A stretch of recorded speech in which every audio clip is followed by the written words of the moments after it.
സൈജു മയക്കുമരുന്ന് മാഫിയയുടെ പ്രധാന കണ്ണി. കസ്റ്റംസിനെ കണ്ണുവെട്ടിച്ച് എങ്ങനെ വിമാനത്താവളം വഴി കോടികളുടെ ലഹരിക്കടത്ത് പതിവെന്ന് സംശയം. നമസ്കാരം, കൊട്ടാരക്കര മീഡിയയിലേക്ക് സ്വാഗതം. തലസ്ഥാനത്തെ ലഹരി മരുന്ന് മാഫിയയുടെ പ്രധാന കണ്ണിയാണ് കല്ലമ്പലത്ത് പിടിയിലായ സൈജുവെന്ന് ജില്ലാ പോലീസ്. വിദേശത്ത് നിന്ന് വിമാനത്താവളം വഴി ഇയാൾ പതിവായി ലഹരി കടത്തുന്നതായി സംശയിക്കുന്നതായും പോലീസ് പറയുന്നു. വിമാനത്താവളം വഴിയുള്ള ലഹരിക്കടത്ത് പിടികൂടേണ്ടത് കസ്റ്റംസ് ആണ്. എന്നാൽ ഇവരുടെ കണ്ണു വെട്ടിച്ച് എങ്ങനെ ഇത്രയും വലിയ അളവിൽ MDMA കടത്തിയെന്നാണ് സംശയം. പിടിയിലായവർക്ക് ആരുടെയെങ്കിലും സഹായം ലഭിച്ചോ എന്നതും ഇയാൾക്ക് ഇത്രയും വലിയ തുകയുടെ രാസലഹരി നൽകിയത് ആരു എന്നും പരിശോധിക്കുമെന്നും പോലീസ് അറിയിച്ചു. സൈജുവിന്റെ നേതൃത്വത്തിൽ രാസലഹരി വ്യാപനം നടത്തുന്ന സംഘത്തെക്കുറിച്ച് പോലീസിന് കൃത്യമായ വിവരം ലഭിച്ചിരുന്നു.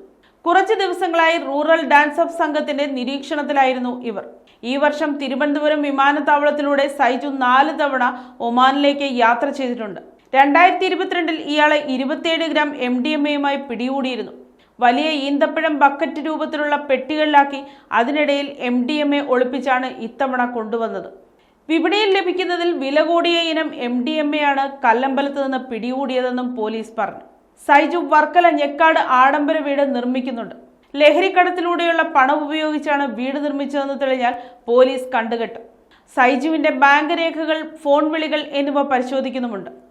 ജില്ലാ പോലീസ് മേധാവി SP സുദർശന് ലഭിച്ച രഹസ്യവിവരത്തിന്റെ അടിസ്ഥാനത്തിൽ തിരുവനന്തപുരം റൂറൽ നാർക്കോട്ടിക് DYSP പ്രദീപിന്റെ നിയന്ത്രണത്തിലുള്ള ഡാൻസ് ഓഫ് സംഘമാണ് ലഹരിവേട്ടയ്ക്ക് നേതൃത്വം നൽകിയത്.